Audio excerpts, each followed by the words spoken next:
ውድ ቻናላችን ቤተሰቦች እንኳን ወደ ቻናላችን በደህና መጣችሁ። ምሽት 4 ሰዓት ላይ በጀመረው የሻምፒየንስ ሊግ የሩብ ፍጻሜ ጨዋታ ሊቨርፑል በፒኤስጂ 2-2 በሆነ ውጤት ተሸንፏል።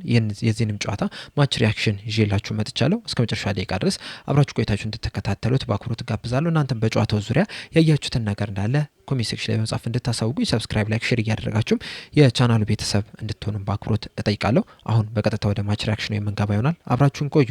ምሽት 4 ሰዓት ላይ በጀመረው የሻምፒየንስ ሊግ የሩብ ፍጻሜ ጨዋታ በፓርክ ደ ፍራንስ ሊቨርፑል በፒኤስጂ 2-2 በሆነ ውጤት መሸነፍ ችሏል። የፒኤስጂንም የማሸነፊያ ግቦች ዱዌ 11ኛው ደቂቃ ላይ እንደዚሁም ደግሞ ካቫርስኬሊያ 65ኛው ደቂቃ ላይ ነበረ ማስቆጠር የቻሉ። እንዳጠቃላይ ጨዋታውን ስንመለከተው ሊቨርፑሎች እድለኛ ነበሩ ማለት እንችላለን። ምክንያቱም ከዚህም የከፋም ውጤትም ሊመዘገብ ይችል ነበረ።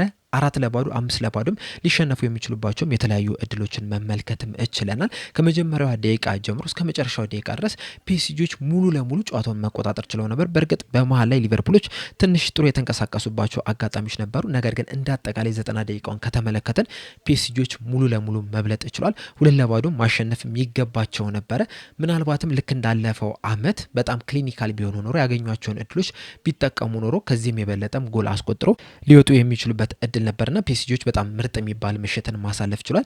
ሊቨርፑሎች በአንጻሩ በዚህ ጨዋታ ላይ ለመከላከል እንደገቡ ይዟቸው የገቡት ተጫዋቾች እንደዚሁም ደግሞ ይዞት የገቡት ታክቲክ በደንብ የሚያሳየን የነበረው ተከላካይ መስመር ላይ የነበሩትን ተጫዋቾች ስንመለከት ጀረሚ ፍሪምፖንግ፣ ጆ ጎሜዝ፣ ኢብራሂማ ኮናቴ፣ ቨርጅል ቫንዳይክ እንደዚሁም ደግሞ ሚሎስ ኪርኬዝ ነው የነበሩትና በሚከላከሉበት ሰዓት በ5-4-1 ፎርሜሽን ነበር ሲከላከሉ የነበሩት። እንደዚሁም ኳስ በሚይዙበት ሰዓት ደግሞ 3-4-3 ፎርሜሽንን ለመጠቀም ያሰቡ ነበረ የሚመስሉት። ሚሎስ ኪርኬዝ እና ጀረሚ ፍሪምፖንግ በአንዳንድ አጋጣሚዎች ወደፊት እየሄዱ ማጥቃቱን ለማገዝ ጥረት ሲያደርጉ ነበረ። ነገር ግን ያ ጥረታቸው አልተሳካም። ምክንያቱም በ11ኛው ደቂቃ ላይ ነበረ ጎል የተቆጠረባቸው። ጎል የተቆጠረችበትን አጋጣሚ ስንመለከት ራሱ ዱዌ ኳሷን ከመምታቱ በፊት በአራት የሊቨርፑል ተጫዋቾች መሀል ላይ ነው የነበረው። በእርግጥ ጎሏ ዲፍሌክሽን ነበራት። እንደዛም ቢሆንም ግን ኳሷን ከመምታቱ በፊት የሊቨርፑል ተጫዋቾች ብሎክ ማድረግ ነበረባቸው። ነገር ግን ያንን ብሎክ አላደረጉም። ምናልባትም አማርዳሽቪሊም ትንሽ ወደኋላ ሳበበ ብለው ቢሆን ኖሮ ኳሷን ሊያድናት የሚችልበት እድል ነበረ። እንደዛም ቢሆንም ግን ከመጀመሪያውኑ ኳሷን በደንብ መከላከል ነበረባቸው። ይህንንም ነገር እንግዲህ ሙሉ 90 ደቂቃ መመልከት ይችለናል። ቀድሞ ኳሱን መከላከል በሚችሉበት አጋጣሚ ሳይከላከሉ ቀርቶ ለፒኤስጂዎች ጥሩ የማጥቃት አጋጣሚን ሲፈጥሩ መመልከት ይችለናል። መከላከል ከብዷቸው ነው ሊቨርፑሎች የተመለከትናቸው። በ5-4-1 ፎርሜሽን ቢጠቀሙም እንኳን ራሱ ለመከላከል በጣም ሲቸገሩ መመልከት ይችለናል። በእርግጥ አንደኛው የፒኤስጂዎች በጣም ምርጥ መሆን ነው። በጣም ኳሊቲ ያላቸው ተጫዋቾች በቡድናቸው ውስጥ መያዛቸው ነው። በተለይ ደግሞ ኳስ በሚቀባበሉበት ሰዓት ሲያሳዩት የነበረውን እንቅስቃሴ ስንመለከት የሊቨርፑል ተጫዋቾች ከፒኤስጂ ተጫዋቾች በጣም ብዙ መማር ያለባቸው ነገሮች እንዳሉ ነው የሚያመለክተው። በተለይ ደግሞ በጣም ፍሉድ የሆነን ፒኤስጂ ነበር የተመለከት ነው። የፊት ለፊት መስመር ላይ ሶስቱም ተጫዋቾች ቦታ እየተቀያየሩ ሲጫወቱ መመልከት ችለናል። እንደዚሁም ደግሞ መሀል ሜዳ ላይ የነበሩት ተጫዋቾች እንደ አስፈላጊነቱ እየተቀያየሩ ሲጫወቱ ተመልክተናል። የተለያዩ ክፍተቶችን ለመፍጠርም ጥረት ሲያደርጉ የተመለከትንበትም አጋጣሚ ያለ። በተለይ ደግሞ ዴምቤሌ ከ9 ቁጥር ቦታ ወደኋላ እየተመለሰ መሀል ሜዳው ላይ በሚሄድበት ሰዓት የሊቨርፑል የመሀል ተከላካዮች ወይ ቨርጅል ቫንዳይክ ወይ ኢብራሂማ ኮናቴ ወይም ደግሞ ጆ ጎሜዝ እሱን ተከትሎ ሲሄዱ መመልከት ይችላል። በዛ ሰዓት ደግሞ ለፒኤስጂዎች ቦታ ይከፈትላቸዋል። በዛም ቦታም ሊቨርፑልን ለማጥቃትም ጥረት ሲያደርጉ ተመልክተናል። በዛም እንግዲህ የተለያዩ እድሎችን መፍጠር ችለው ነበር። ነገር ግን እነዛን እድሎች ሳይጠቀሙ ቀርቷል። እንደዚሁም አማርዳሽቪሊም በጣም ጥሩ የሚባሉ ሙከራዎችንም ሲያደርጉ መመልከትም ይችላል። በእርግጥ ሊቨርፑሎች የመጀመሪያው አጋማሽ ላይ በተወሰኑ አጋጣሚዎች ጥሩ ለመንቀሳቀስ ጥረት ሲያደርጉ ተመልክተናል። ወደፊት ለመሄድም ሙከራም ሲያደርጉ ነበር። በተለይ ደግሞ ከ35ኛው እስከ 42ኛው ደቂቃ አካባቢ ሊቨርፑሎች የተሻለ መንቀሳቀስ ችሎ ነበር። ነገር ግን ያን ያህል ጥቅም አልሰጣቸውም። ምክንያቱም በመጀመሪያው አጋማሽ ላይ ምንም አይነት ሙከራ ማድረግ አልቻሉም ነበረ። ሁለተኛው አጋማሽ ላይ በተመሳሳይ መልኩ ነበረ ሲሄድ የነበረው። ፒኤስጂዎች ሞር ኳሱን መቆጣጠር ችሎ ነበረ። የተሻለ ወደፊትም ሲንቀሳቀሱ ነው የነበሩት። እንደዚሁም ደግሞ ምን ያህል ምርጥ ቡድን እንደሆኑ በሁለተኛው አጋማሽ ላይ የበለጠ ማሳየት ችለው ነበረ። በተለይ ደግሞ የሁለተኛው አጋማሽ ላይ የነበረውን ስታት ስንመለከት ሊቨርፑሎች 26% ብቻ ነበር ኳሱን መያዝ የቻሉት። እንደዚሁም 3 ሙከራ ብቻ ነበረ ማድረግ የቻሉት። ትልቅ እድል መፍጠር አልቻሉም። እንደዚሁም በተጋጣሚ ቦክስ ውስጥ ራሱ መንካት የቻሉት 5 ኳሶችን ብቻ ነውና ሙሉ ለሙሉ ፒኤስጂዎች ጨዋታውን መቆጣጠር ችለው ነበር። እንደዚሁም የተለያዩ ሙከራዎችንም ማድረግ ችለው ነበር። አንዳንዶቹ በሊቨርፑል ተጫዋቾች ስህተት ነው። በተለይ ደግሞ 53ኛው ደቂቃ ላይ ማካሊስተር የፈጠረው ስህተት ለፒኤስጂዎች ጥሩ እድል ሆኖላቸው ቀርቦ ነበር። ነገር ግን ያንን እድል ሳይጠቀሙበት ቀርቷል። እንደዚሁም 61ኛው ደቂቃ ላይም ጥሩ ሙከራ ማድረግ ችለው ነበር። በመጨረሻም እንግዲህ 65ኛው ደቂቃ ላይ ካቫርስኬሊያ ሁለተኛውን ግብ ማስቆጠር ችሏል። እቺንም ግብ ስንመለከት የሊቨርፑል ተጫዋቾች ስህተት ወይም ደግሞ መዘናጋት በደንብ የተመለከትንባትም አጋጣሚ ማለት ሁለተኛውን ግብ ካስቆጠሩ በኋላ ራሱ ሶስተኛና አራተኛ ግብ ማስቆጠር የሚችሉባቸውን እድሎች አግኝተው ነበር። እንደዚሁም 70ኛው ደቂቃ ላይ ፔናልቲም አግኝተው ነበር። ነገር ግን ያንን ፔናልቲ ቫር ሊሽርባቸው ይችላል። እንደ አጠቃላይ እንግዲህ የጠበቅነውን አይነት እንቅስቃሴ የተመለከትን ይመስለኛል። በዚህ ጨዋታ ላይ ፒኤስጂዎች ሙሉ ለሙሉ ጨዋታውን እንደሚቆጣጠሩ ሁላችንም ጠብቀን ነበረ። ብዙ ሙከራዎችንም ማድረግ እንደሚችሉ እንደዚሁም ጎሎችንም እንደሚያስቆጥሩም ጠብቀን ነበረ። ያንንም ነገር በጨዋታው ላይ መመልከትም እችለናል። አጠቃላይ ስታቱን ስንመለከት በዚህ ጨዋታ ላይ ፒኤስጂዎች 74% ኳሱን መያዝ እችለው ነበረ። ሊቨርፑሎች በአንጻሩ 26% ብቻ ነው የያዙት። እንደዚሁም ኤክስጂ ከተመለከትን ፒኤስጂዎች 2.2 ኤክስጂ ሲያስመዘግቡ ሊቨርፑሎች 0.18 ብቻ ነው ያስመዘገቡትና 2-0 የሚገባቸው ነው።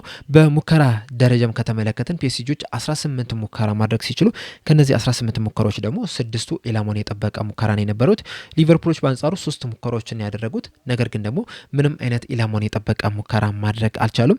እንደዚሁም ፒኤስጂዎች 39 ኳሶችን በሊቨርፑል ቦክስ ውስጥ መንካት ይችላል። ሊቨርፑል በአንጻሩ 9 ኳሶችን ብቻ ነው መንካት የቻሉት። እንደዚሁም ትልልቅ እድሎችን በመፍጠርም ከተመለከትን ፒኤስጂዎች 4 ትልልቅ እድሎችን መፍጠር ችለው ነበረ። ነገር ግን ከነዚህ 4 ትልልቅ እድሎች 3ቱን ሳይጠቀሙበት ቀርቷልና ምን ያህል ጨዋታው ላይ ዶሚናንት እንደነበራቸው ምን ያህል ብልጫ አሳይተው እንደነበሩ እነዚህ ስታቶች በደንብ የሚያሳዩ ናቸው። ከዚህ በተጨማሪም በዚህ ጨዋታ ላይ ፒኤስጂዎች 683 የተሳኩ ቅብብሎችን ማድረግ ችሏል። 92% የተሳካ ቅብብል ነበር ማድረግ የቻሉት። በቀላሉ ነበር ኳሶችን ሲቀባበሉ የነበሩት። በቀላሉ ነበረ የሊቨርፑል መከላከልን ሲያስከፍቱ የተመለከትናቸው። በተለይ ደግሞ የመሀል ተከላካዮቹ የሊቨርፑሎች በጣም ወደፊት እየሄዱ ሌሎች ክፍተቶችን ሲፈጥሩ መመልከት ችለን ነበረ። እንደዚሁ ቪቲኒያ በዚህ ጨዋታ ላይ በጣም አስደናቂ የሚባል እንቅስቃሴን ማድረግ ችሏል። ዴምቤሌም ከፍተኛ የሚባል ተጽዕኖ መፍጠር የቻለ ተጫዋች ነው። እንደዚሁም ካቫርስኬላም በጣም ድንቅ የሚባል ምሽትን ማሳለፍ ችሏል። በእርግጥ ፒኤስጂዎች ራሳቸው በጣም ምርጥ የሚባል ብቃታቸው ላይ ነበሩ ለማለት ትንሽ ያስቸግራል። እንደዛም ቢሆንም ግን በጣም የተሻሉ ቡድን የነበሩት ምናልባት ሊቨርፑሎች በጣም የተቀናጀ ቡድን ቢሆኑ ኖሮ በዚህ ጨዋታ ላይ የተሻለ ነጥብን ይዘው መውጣት የሚችሉበት እድል ነበራቸው። ነገር ግን ደግሞ እንደ ቡድን በጣም የፈራረሰውን ሊቨርፑል ነው በዚህ ሲዝን እየተመለከትን የምንገኘውና በዚህ አቋማቸው ፒኤስጂዎችን አሸንፈው ይወጣሉ ማለት በጣም አስቸጋሪ ነው። ነገር ግን ደግሞ አሁንም ገና አላለቀም ውድድሩ። የመጀመሪያውን ዙር 2-0 ብቻ ነው የተሸነፉት። በቀጣይ በአንፊልድ ይህንን ጨዋታ ቀልብሰው ማለፍ የሚችሉበት እድል አላቸው። ምክንያቱም ከዚህ ቀደም እንግዲህ በባርሴሎናም 3-0 ተሸንፈው በአንፊልድ 4-0 አሸንፈው ወደ ቀጣይ ዙር ሲያልፉ መመልከትም ስለቻለን ማለት ነው።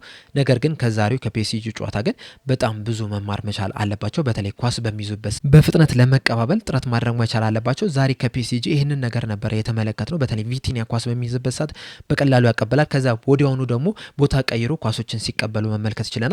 ኳስ የያዘው ሰው ቦታ ማጣት የለበትም። ለሚያቀብለውን ተጫዋች ማጣት መቻል የለበትም። ምክንያቱም እንደዛ የሚሆን ከሆነ የመቀማት ቻንሱ በጣም ሰፊ ነው የሚሆነው። በዛሬ ጨዋታ ላይ በሊቨርፑል በኩልም ይህንን መመልከት ይችላል። የሊቨርፑል ተጫዋቾች ኳስ በሚይዙበት ሰዓት የሚያቀብሉት ተጫዋችን ሲያጡ መመልከት ይችላል። በእርግጥ በተወሰኑ አጋጣሚዎች ፍሎሪያን ቪርትዝ የተለያዩ ቦታዎችን እየቀየረ ኳሶችን ለመቀበል ጥረት ሲያደርግ መመልከት ይችላል። ነገር ግን ደግሞ አንድ ተጫዋች ወይም ሁለት ተጫዋች ብቻ አይደለም ይህንን ነገር ማድረግ ያለባቸው።